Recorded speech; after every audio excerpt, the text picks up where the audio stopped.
السلام عليكم، شخباركم؟ لاباس عليكم؟ نتمنى يا ربي نلقاكم لا فيديو ديالي بأحسن الأوقات وأحسن الظروف. متتبعات ديالي العزازات، الغزالات الغاليات على قلبي، المهمات والصديقات والحبابات. اليوم إن شاء الله غنقدم معكم هذا الكيك هذا بدون بيض، تيجي مفشفش، تيجي هائل البنات، تيجي رائع ولا أروع، سهل في التحضير ديالو.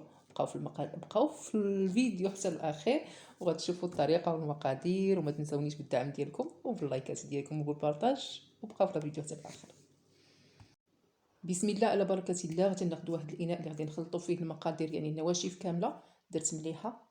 غادي نغربل 2 كيسان ديال العنبه ديال الدقيق،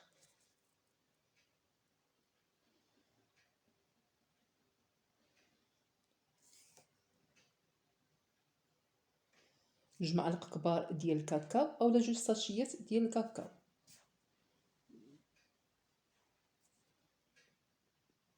فاني. نغربلو كلشي كما تشوفوا معايا. سكر سنيده، كاس ديال سكر سنيده،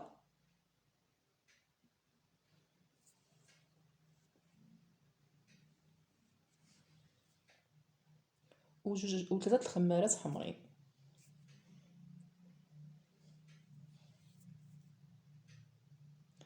واحد الطريقه اولا راس المعلقه ديال السكينجبير وراس المعلقه ديال القرفات يعطيو واحد النسمه هائله للكيك ديالكم.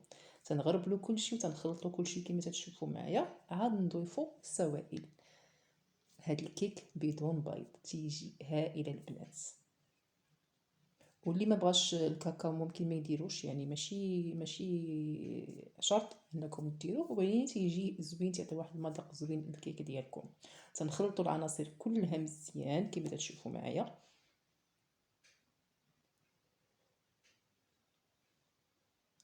وغادي نضيف بالكاس ديال العنبه اللي عبرنا به المقادير كامله، كاس الحليب، نفس الكاس غادي نعبر به الزيت كاس مع مرش، كاس ديال اتاي ديال القهوه اما سريع الذوبان اولا اللي بقطره، وضفت كذلك 2 كيسان ديال الماء. دابا غادي نخلطوا الكل مزيان.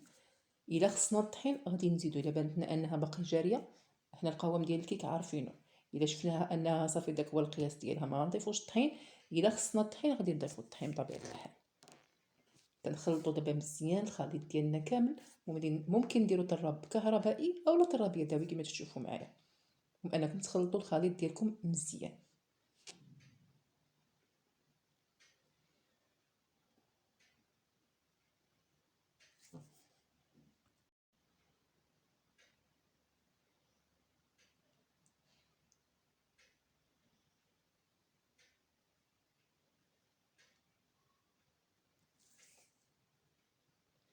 غادي خصني بطبيعه الحال الطحين، الا باقي حسيت بها باقا جاريه. الكاس الثالث غادي نضيفوه تدريجيا، يعني ما نضيفوش دقه واحده. نديرو نص كاس ونغربلو الطحين ونشوفو الا خاصنا نزيدو، ما خاصناش غادي نوقفو بطبيعه الحال. اننا نخلطو مزيان الخليط ديالنا كما تشوفوا معايا. الطريقه راها سهله وتجي واحد الكيكه اللي زوينه بزاف، نوعوا بها هكا الكيك ديالنا اللي تنصايبو ديما، علاش لا.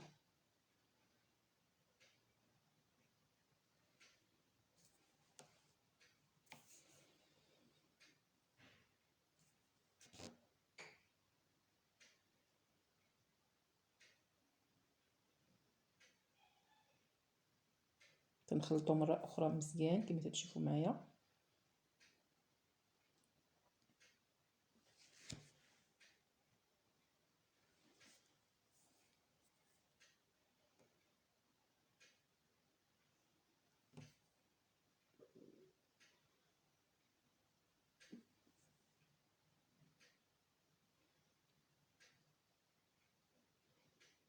وكملت الكاس الثالث، يعني 3 الكيسان اللي وقفات على هاد الكيكه هادي، 3 الكيسان ديال العنبه ديال الدقيق.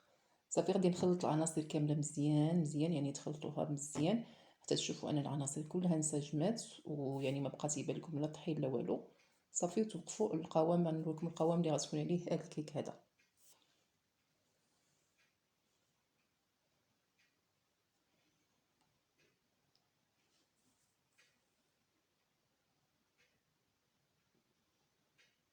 وهذا هو القوام ديال الكيك ديالنا.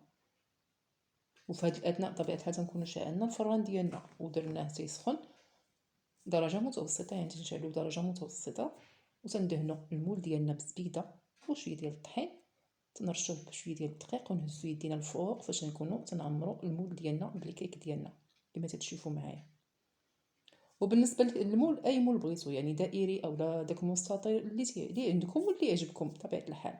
غادي نضرب هكا شويه باش يخرج داك الهواء، وتندخلوا الكيك ديالنا كما تنقول لكم دائما، تنشعلوا عليها من الفوق من التحت عفوا، وتنقصوها لهاد الحد ديالها وما نحلوش الفران تدوز 45 دقيقه. عاد نحلوا الفران ديالنا تنقلبوا بواحد العويد، شفنا يعني ما بقاش نقصنا بالعود اولا موس، ما طلعت العجينه لا والو يعني راه طاب ما سميتو، تنخليوه حتى تيطيب الكيك ديالنا. وبالنسبه للكريمه اللي غادي ندهنوا بها الكيكه ديالتنا، عندي هنا 2 معالق كبار ديال الكاكاو اولا 2 ساشيات، عندي كاس ديال اتاي ديال السكر سنيده، ونفس الكاس غادي نضرب به كاس الحليب. تتجي هاد الكريمه زوينه بزاف البنات، ممكن توظفوها لعده استعمالات. وتقريبا غنضيف 3 المعالق ديال الزيت، عندي كاس ما عامر ديال الزيت ولكن ما غنضيفوش كامل، بغيتوها تكون ثقيله غديروا 2 حتى 3 المعالق ديال الزيت، بغيتوها خفيفه غادي ديروا داك الكاس كامل ديال الزيت. نتوما اللي تحكموا في القوام ديال داك الكيك ديال عفوا ديال هاد الصلصه اولا الكريمه ديالنا. غادي نخلطوها بطبيعه الحال بواحد الخلاط كهربائي،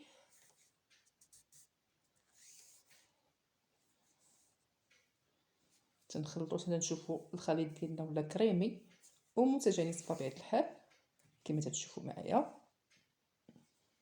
كتجي زوينه وغزاله بزاف. صافي بعد ما تتخلط تولي على هذا القوام هذا كما تشوفوا معايا، وتنغطيوها ونحطوها في الثلاجه على ما يطيب الكيك ديالنا. بعد ما خرج الكيك ديالنا من الفران غنخليوه حتى يبرد بطبيعه الحال كما تشوفوا معايا.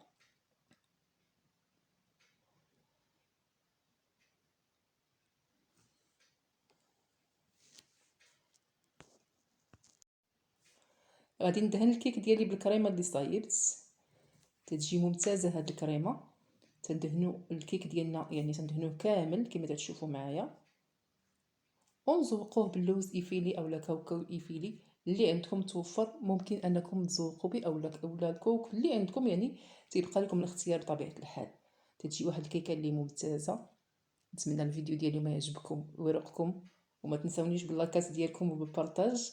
خليتكم في امان الله، الى فيديو قادم ان شاء الله، مع السلامه.